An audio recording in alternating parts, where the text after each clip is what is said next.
Hello everyone and welcome back to my channel, where I cover vampires, werewolves, and other supernatural creatures. In this video, I'm finally going to cover the 1996 movie From Dusk Till Dawn, written by Quentin Tarantino and directed by Robert Rodriguez. What most people don't know is Tarantino and Rodriguez went on to make a sequel called From Dusk Till Dawn, Texas Blood Money.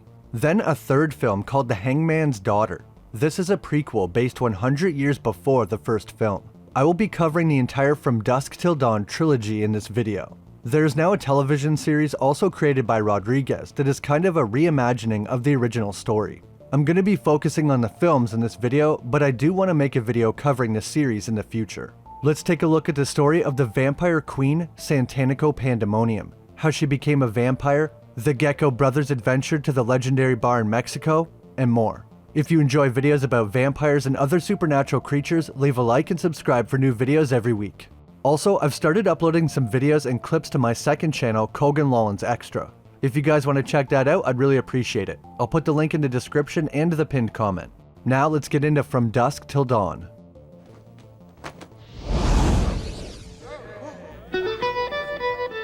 There's 3 films in the series, and the third is a prequel, so we'll be starting there. The chronological order of the movies is 3, 1, 2.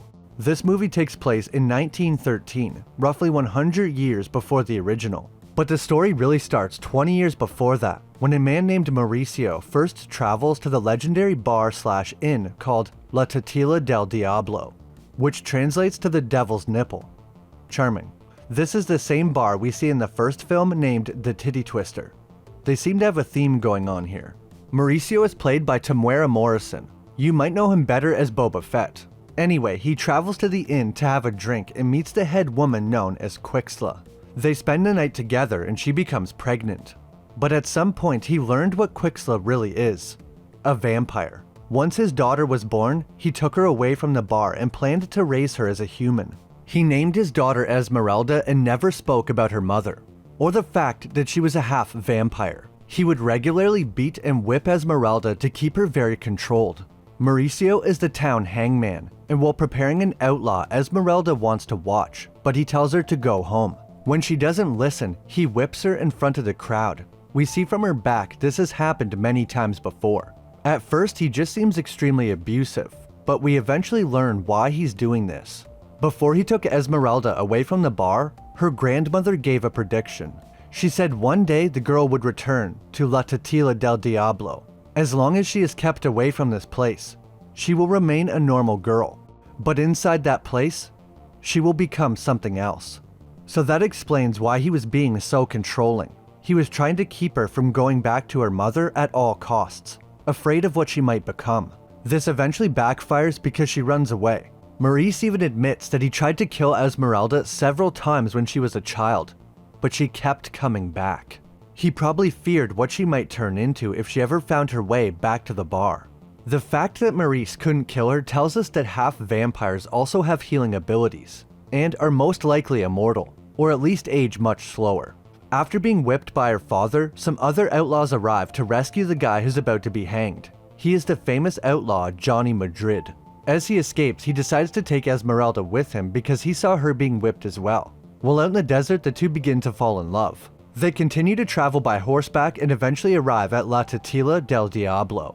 For some reason, Esmeralda is drawn to the bar, like a force is pulling her. La Titila del Diablo. Now what does that mean? When they enter the bar, everything seems normal and the men are enjoying themselves. Behind the counter is the same bartender from the first film. That means he's been working here for at least 100 years. Quixla is the current queen of the vampires. She is very similar to her daughter, which we see later. She is very beautiful and has an unnatural allure.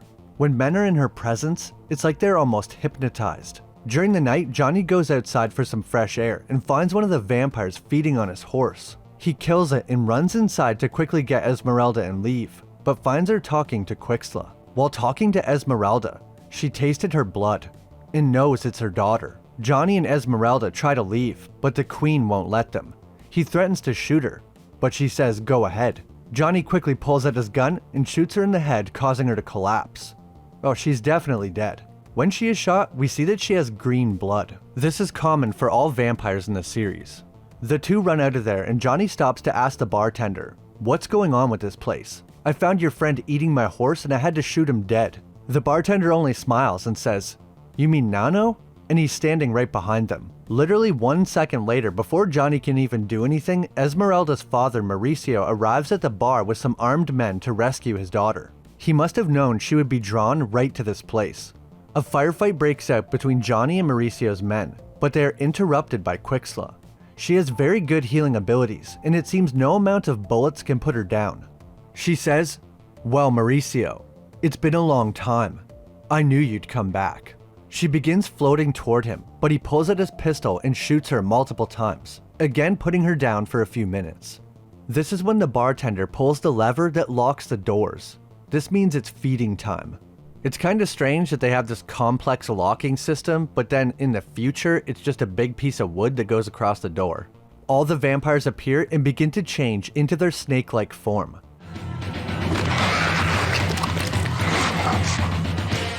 Some vampires remain in their mostly human form with fangs, but some are also seen with green skin that looks like scales. When Mauricio removed the head of a vampire, a snake pops out and talks to him. It seems to have the face of Quixla, so maybe she can control all the vampires. This confirms that even in the movies, these vampires have some connection to snakes. What's strange though is later in the film, they appear like this, which is obviously more bat-like. They can even turn into these gargoyle-like bat creatures. The first movie and this movie have a mix of snake and bat-like features on the vampires. There's one really strange scene in the movie. The action stops abruptly for this dance scene that goes on way too long. When the vampires attack, Johnny and the man who almost hanged him are forced to team up with some others who were in the bar, very reminiscent of the first film. They retreat to the corridors under the bar and try to find a way out.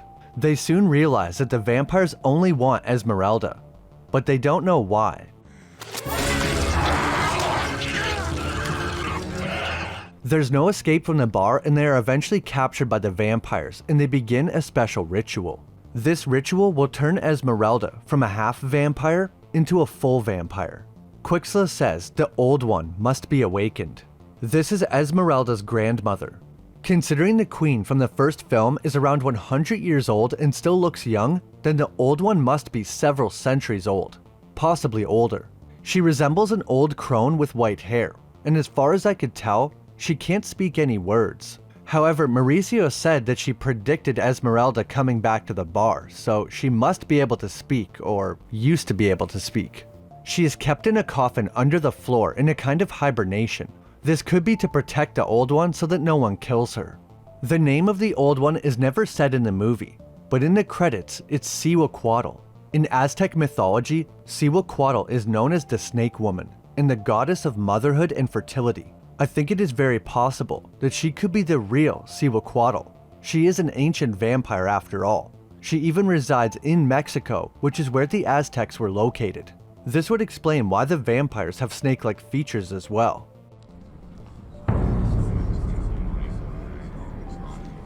When conducting the ritual for Esmeralda, some kind of ritual dagger is used to cut her arm. Then she is bitten by her mother, and then grandmother. To complete the ritual, Esmeralda must kill her grandmother with the dagger. She stabs her grandmother in the stomach and hundreds of bats fly out.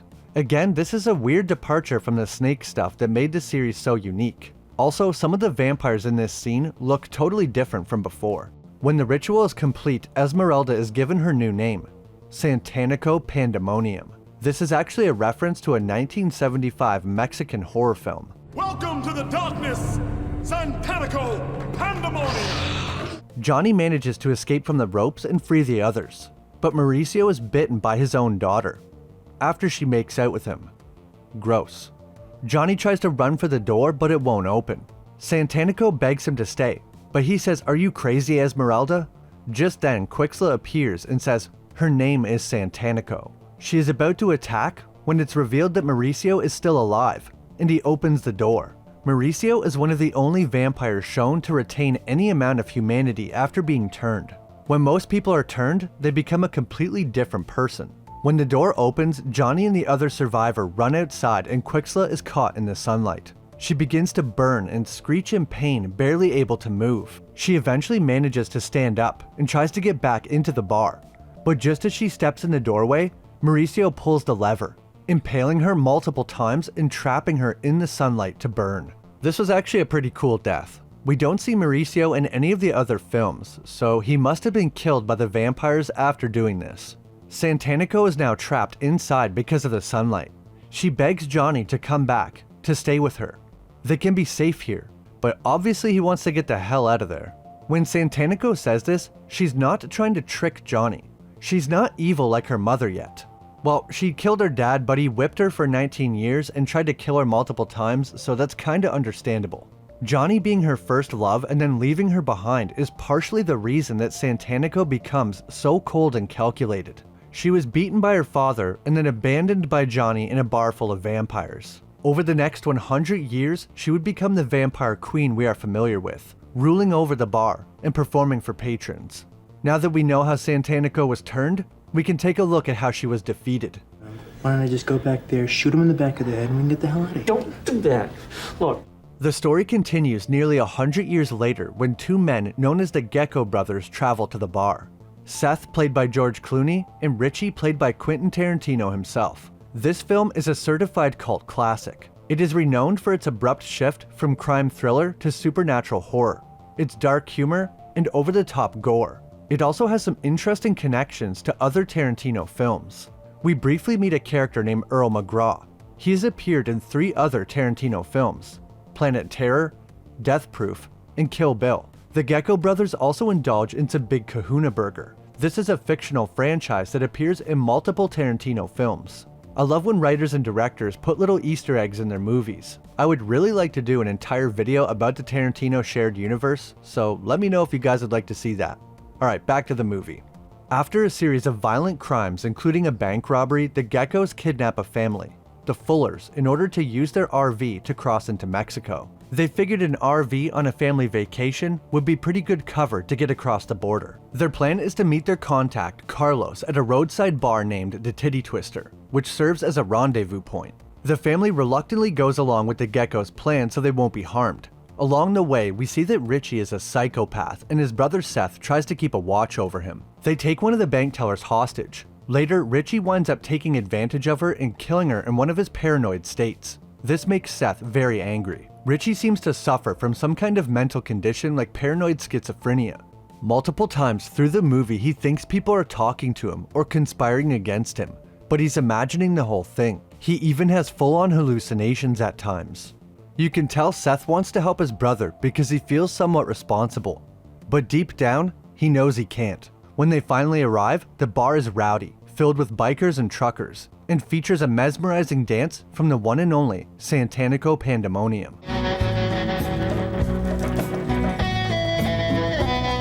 Quentin Tarantino definitely wrote this movie. Richie gets into a fight with 3 guys and gets a knife stabbed through his hand. The Gecko brothers shoot the men and take the bar hostage. Santanico cannot control herself when she sees the blood. The true nature of the bar is revealed when Santanico transforms into a vampire and attacks Richie, biting his neck and killing him. The snake-like transformation is much more pronounced here. The whole bar erupts in fighting as more employees and dancers transform. One of them locks the door to make sure no one escapes. Kate kills the doorman by making him swallow her cross necklace. This causes him to melt away with a really cool practical effect. It reminds me of a death from the original Fright Night. After killing Richie, the Queen tries to attack Seth, but his bullets have no effect on her and he is pinned to the ground. She tells Seth that he will be her slave. She's definitely come a long way from the innocent Esmeralda from the prequel film. While giving her speech, Seth is reloading his pistol. Instead of shooting her this time, he shoots the heavy chandelier, causing it to fall and kill her. It was actually a little easier to kill the Queen than I expected. There's a band playing in the bar and they turn into vampires as well. I like that before they turn, they're playing normal instruments, and then after they turn, the one guy is playing a guitar made out of a human body. Something I never noticed before this viewing is that the saxophone player has a sax made of a spine and a head. The drummer also has skull maracas. They're actually a real band named Tito and the Tarantula, and they even did a few songs for the soundtrack of the film.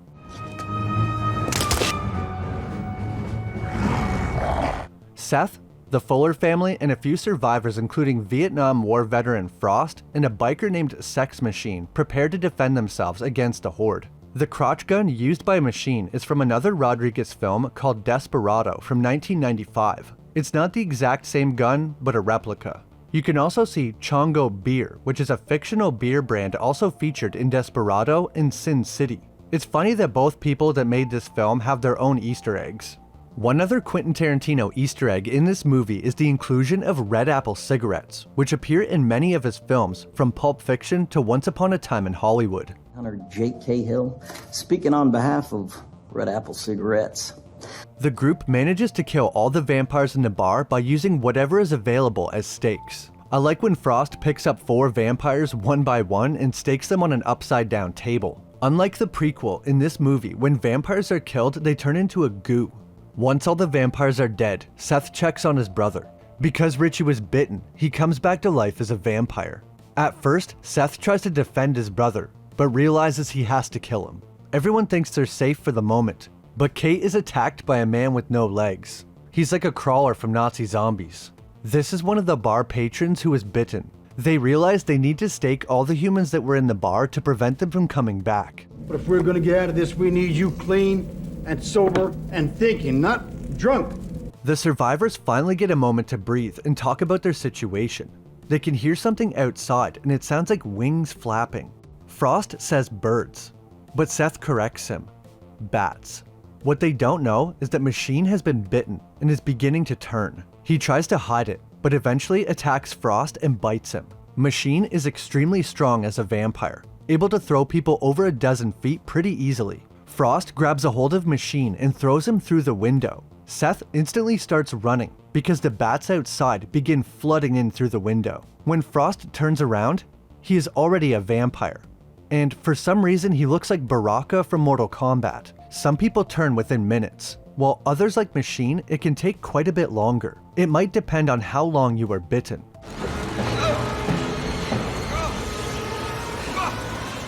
Everyone runs into the back room where they store stolen goods. Jacob, the father of the Fuller family, didn't make it into the room, but he's actually still alive, hiding behind the bar. Although he has been bitten. He used to be a preacher, but after his wife passed away, he lost faith. He's currently running away from his church and his responsibilities. But this experience is forcing him to find his faith again. He has a shotgun and finds a baseball bat behind the bar. He uses them to form a cross and stands up. All the vampires are now in their full bat-like form. They cannot approach someone with a cross. And unlike some series, you can use any object in the shape of a cross. It does not have to be a crucifix. Using the cross, he makes his way to the storage room and Seth reluctantly opens the door.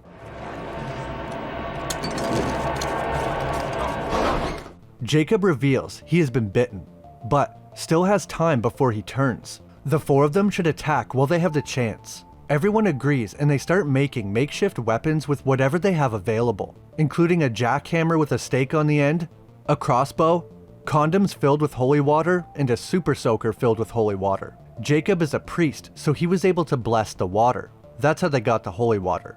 Jacob also still has his shotgun. The final assault on the vampires is about to begin. They open the door and push the vampires back with the cross.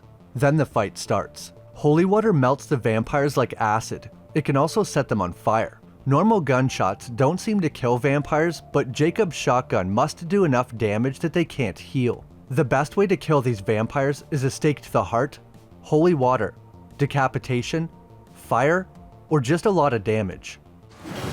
That's a lot of damage. It turns out Machine is still alive. During the fight, he re-enters the bar and undergoes a horrifying transformation. For some reason, he turns into a giant were-rat. Reminds me of the rats from Warhammer Vermintide. They kill Machine by setting him on fire. Vampires usually catch fire and melt when they're killed, but other times they explode like a bomb. Jacob is fighting a few vampires and they suddenly stop attacking. This is because he finally turned. He charges his son and bites him. His son quickly grabs a holy water condom and breaks it on his head, melting half of it away. He shoots his father but is attacked by a group of vampires a second later. He tells his sister to shoot him, and she does. As dawn approaches, Seth and Kate are the only survivors. Sunlight begins to shine through all the bullet holes in the building, burning the vampires. Seth tells Kate to shoot more holes to make a barrier between them and the creatures. They are safe for the moment, but still trapped in the bar. That's when they hear Carlos knocking on the door, the guy they came here to meet. Seth yells to Carlos and they shoot the door open.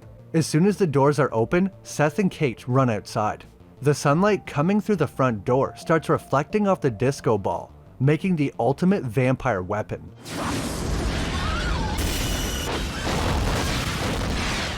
Death by disco ball is a pretty weird way to go. Once they're all outside, Carlos says, "What's wrong with those people? What are they, psychos or something?" Psychos do not explode when sunlight hits them. I don't give a how crazy they are. After escaping, Seth immediately negotiates a new deal with Carlos for more money since his brother died. And it was Carlos's fault. He picked the bar as their meeting place, not knowing what was inside. Carlos apologizes and agrees to pay more. Throughout the movie, Cheech Marin plays the border guard, the guy in front of the bar, and Carlos. After the deal is settled, Seth and Kate go their separate ways, which is pretty weird because she's like 15, abandoned, alone in Mexico. As Kate drives away in the RV, the camera pans out to reveal the bar is on top of a partially buried Aztec temple, hinting at the ancient origins of these vampires. Something I purposely didn't mention about the sequel is that it actually ends the same way by showing the Aztec temple. I'm not sure why they did this again after doing it in the first film. Maybe they were worried we forgot about the temple, so they showed us again. Since the grandmother had the same name as the Aztec goddess, Cihuacuatl, this tells me they didn't just find the temple and start living there. They've always been here. If the old one was alive during Aztec times, that would make her at least 700 years old. But if they were worshipped by the Aztecs, vampires could be much older. The Aztecs were known for conducting sacrifices. Maybe these sacrifices were to honor the vampires and give them blood to feed on. I think it's cool they added another subtle hint toward the Aztec background in the prequel with the old one.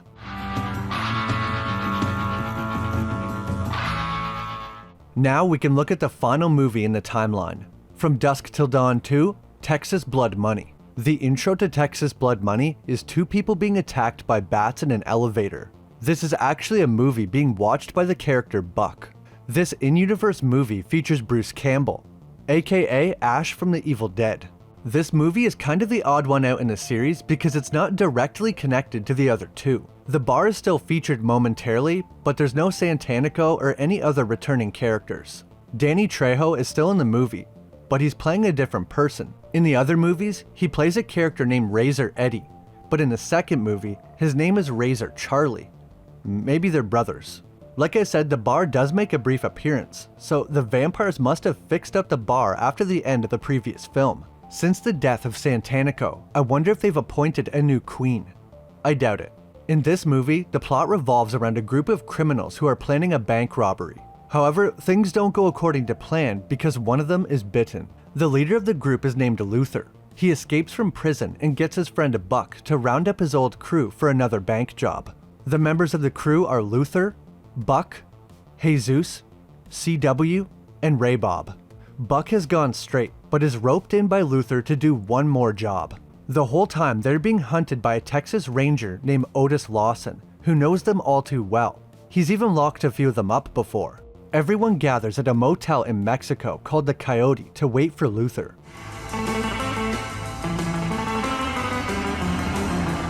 While Luther is driving to the motel, a large bat flies into his vehicle, causing it to break down. He gets out to inspect his vehicle and is scared by the large bat, so he shoots it. With his vehicle broken down, he walks to the closest building.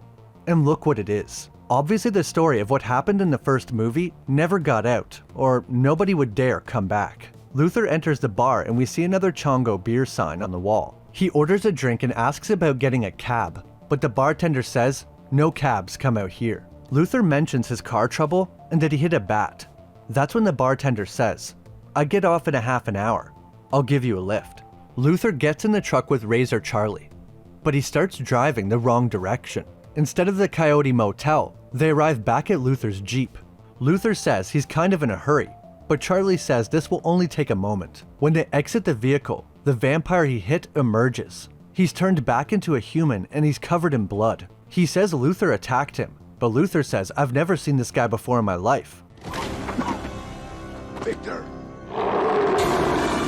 That's when Charlie reveals himself to be a vampire as well, and the two team up on Luther. He puts up a great fight, but is ultimately bitten and turned into a vampire. Instead of stay at the bar like most vampires seem to do, he continues on his journey to rob the bank. When Luther arrives at the Coyote Motel, he attacks a woman in his bat form, then turns Jesus. He also kills the woman at the front desk, but she managed to call the cops before he killed her, so the ranger will be on to them.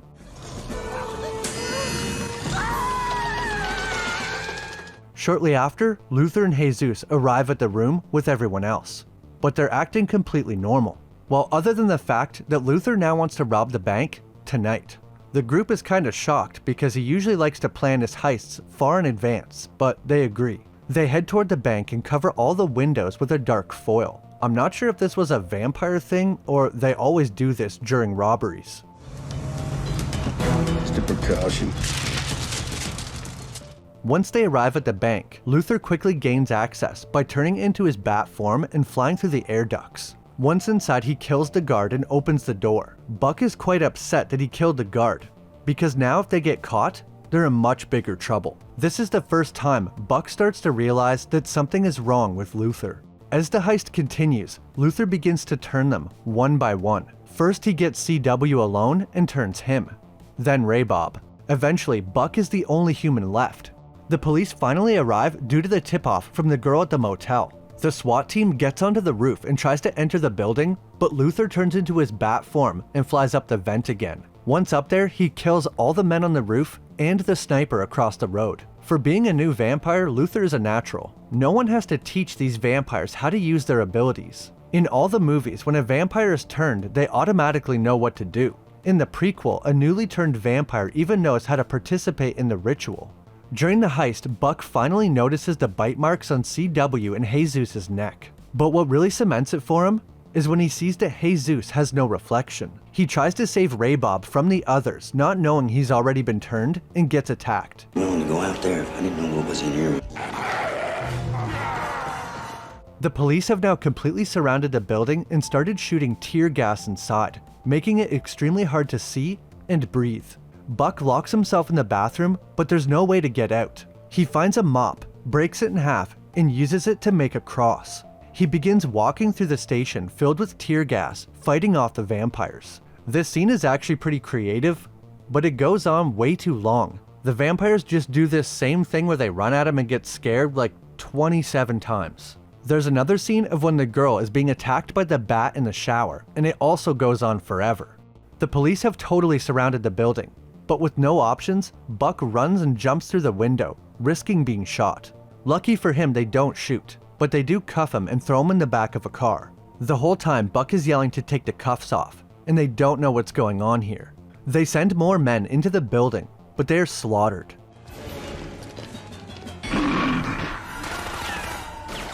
While waiting for a response on the radio, a severed head comes flying at them. They get a bit of luck though, because the sun starts to rise, which means they'll be safe outside. Well, actually never mind. Just as quickly as the sun came out, it disappears behind an eclipse. This is when the vampires exit the building, wielding the weapons that they got from the SWAT team. Gunshots have no effect on them, so they just stand there in the open, shooting everyone down. They even start shooting grenades at cars, and this is another scene that goes on too long. I don't need to watch them literally blow up every individual vehicle. There is some really cool kills and gore during this fight though. Eventually, Otis has no choice but to let Buck out because there's only a few of them left. Buck has a plan, but we never hear exactly what it is. They line up for the final showdown. On one side is Luther, CW, Jesus, and Ray Bob. On the other is Buck, Otis, and Edgar McGraw. If you remember earlier, the person killed by the Gecko brothers was Earl McGraw. Well, this is his son. They even confirm it earlier in the movie when Otis says that Edgar's father was killed by the Gecko brothers. The Gecko brothers killed his daddy. The three remaining humans use a move similar to Jacob Fuller from the previous movie to keep the vampires back, using a shotgun as part of a cross. Unfortunately, a wrench gets thrown in their plan when one of the officers turns into a vampire and attacks them from behind. During the scuffle, Edgar is killed by Jesus. leaving only 2 humans against 4 vampires. Otis tricks CW by standing in front of this van. When CW gets close, he shuts the door, completing the cross. This gives him the opportunity to stake him. In this movie, the vampire deaths are slightly different again. In the prequel, they catch fire sometimes and other times turn into goo. In Texas Blood Money, it's like their blood begins to boil and they almost melt, leaving a sizzling skeleton behind.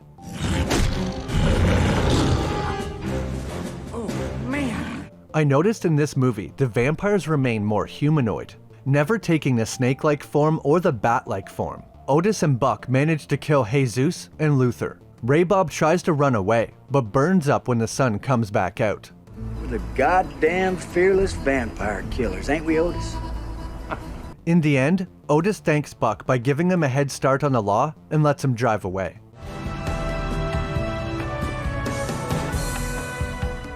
That's my video on the From Dusk Till Dawn trilogy. Like I said before, the second movie is kind of the odd one out because it's not directly connected to the other 2. But it's still an alright film on its own with some good actors. Similar to how the first movie blended genres, this one blends a vampire and a heist movie into one, and it's pretty fun to watch. Which of the 3 films is your favorite? Mine will always be the original. If there's any other movies or TV shows you want me to cover, please leave them in the comments below. I really like reading through your suggestions. If you enjoyed, leave a like, and subscribe if you haven't. It helps out a lot and I really appreciate it. As always, a big thanks to my members, and welcome to all the new members that have joined the channel. Roderick, Zothras Paradox, Adam Mokabe, Matthew Batson, Dragon Faye Rose, Emily Nixon, Onyx Cat, Czar Shadow, Dominique Toussaint, Walter Collin, Rich Sauce, Nate's in La La Land, Great Grebo, Dark Tower 9595, Jason Miller, Gabriel Ragsdale, Steve Lloyd, Jake Walker, Awesome Pea Shooter, Cyper 2890, Mark Thorpe, Steven 556, Owen Wildish, and Joseph Roman. Thanks so much for watching, and I'll see you in the next video.